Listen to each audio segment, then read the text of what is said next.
बघा असं आहे की माननीय आमदार गोपीचंद पडळकरजींनी जे माननीय जयंत पाटील साहेबांवरती जे टीका केली त्याचं कोणीही समर्थन करणार नाही। जी पहिले त्यांनी राजाराम बापू पाटील साहेबांच्या बद्दल किंवा कोणाबद्दलही टीका केली त्याचं कोणीही समर्थन करणार नाही।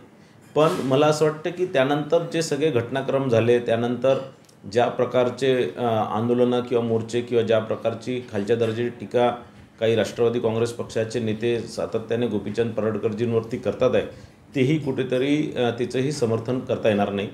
आणि ज्या प्रकारचं एक मोठा मोर्चा मला वाटतं सांगली किंवा कोल्हापूरमध्ये काढण्यात आला आणि मी त्याचे काही व्हिडिओ क्लिप्स बघितले आणि की बाबा गोपीचंद पडळकरनी पण हेच सगळे जे सो कॉल्ड सेक्युलर लोक किंवा जे फार महाराष्ट्राची चिंता करणारे, ज्यावेळेस जरांगे पाटलांनी फडणवीस साहेबांच्या आईबद्दल वक्तव्य केलं किंवा फडणवीस साहेबांबद्दल टीका केली, त्यावेळेस हे मुंग गिळून बसले होते। आणि म्हणून कुठेतरी स्वतःच्या नेत्यावर कोणी बोललं की यांना मिरची लागते आणि तेच आणि किंवा महाराष्ट्राची संस्कृती या सगळ्या लोकांना आठवतं। कुठेही फडणवीस साहेब किंवा इतर दुसऱ्या नेत्यांवर कोणी काही बोललं तर मग हे यांना काही महाराष्ट्राची संस्कृती आठवत नाही। सर, आरएसएसचे आद्य संस्थापक आद्य सर्वांग चालक केशव बहिराम हेडगेवार यांना भारतरत्न द्यावा अशी मागणी अल्पसंख्याक मोर्चा भारतीय जनता पक्षाचे जमाल सिद्दीकी यांनी राष्ट्रपती द्रौपदी मुर्मू यांना पत्र लिहून दिले आहे। भाजप नेते म्हणून जमाल सिद्दीकी यांच्या भूमिकेकडे तुम्ही कसं वाटतं? निश्चितच या राष्ट्रीय स्वयंसेवक संघटनेची याची सुरुवात 1925 मध्ये डॉक्टर हेडगेवारांजींनी केली होती आणि त्यांनी एक मोठं राष्ट्रनिर्माणचं काम या संघटनेच्या माध्यमातून झालेलं आहे। मागील 100 वर्षापासून ही संघटना आपल्या देशात आणि या देशाच्या हितासाठी, हिंदू धर्मासाठी सगळीकडे करताय, जगभर करताय। आणि निश्चितच त्यांना जे जमाल सिद्दीकींनी जी मागणी केली त्याचंही मी समर्थन करतो आणि निश्चितच डॉक्टर हेडगेवारजींना भारतरत्नाचं हे दिलं पाहिजे।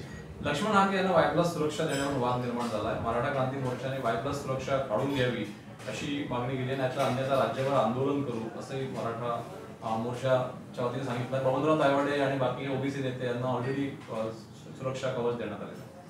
बघा, ज्या प्रकारचं मराठा आंदोलक ॲग्रेसिव्ह होऊन किंवा कोणीही त्यांच्यावर काही बोललं तर त्या नेत्यांवरती हमला करण्याचा किंवा फोनद्वारे धमकावण्याचा ते कृत्य करत असतात। आणि मला असं वाटतं की म्हणून ओबीसी नेते लक्ष्मण हाके असतील, राष्ट्रीय ओबीसी महासंघाचे अध्यक्ष माननीय डॉक्टर बबनराव तायवाडे सर असतील किंवा इतर आणखीनही वक्ते असतील, त्यांना निश्चितच सुरक्षा पुरवण्याचं काम जे राज्य सरकारने केलं त्याचं मी समर्थन करतो। आणि मराठा समाजच्या लोकांनी आपल्या आरक्षणाच्या संदर्भात म्हणजे जी क्रांती सेना जी आहे त्यांनी आरक्षणाच्या संदर्भात त्यांनी बोललं पाहिजे। वायफा सरकारने काय केलं पाहिजे, गृह विभागाने काय केलं पाहिजे, या सगळ्या भानगडीत ते पडले नाही पाहिजे। त्यांनी राजकीय चित्र या सगळ्या गोष्टींचं केलं नाही पाहिजे। त्यांनी आपलं काम केलं पाहिजे आणि दुसऱ्यांना आपलं काम करू दिलं पाहिजे। एक शेवटचा प्रश्न असा आहे, दसरा मेळावा उद्या आहे, दोन्ही ठाकरे बंधू एकत्र येण्यासंदर्भात गेल्या काही काळामध्ये संकेत मिळत होते, काय वाटतं तुम्हाला दसरा मेळाव्याच्या पार्श्वभूमीवर?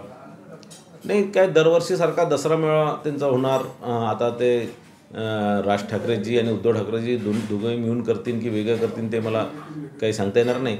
आणि आमच्या शिंदे साहेबांच्याही खरी शिवसेनेचाही दसरा मेळावा उद्या आहे आणि ते निश्चितच दरवर्षीसारखं या उभाठापेक्षा 4 पट मोठा मेळावा शिंदे साहेबांचा होत असतो, तेही जनता उद्या बघणार आहे।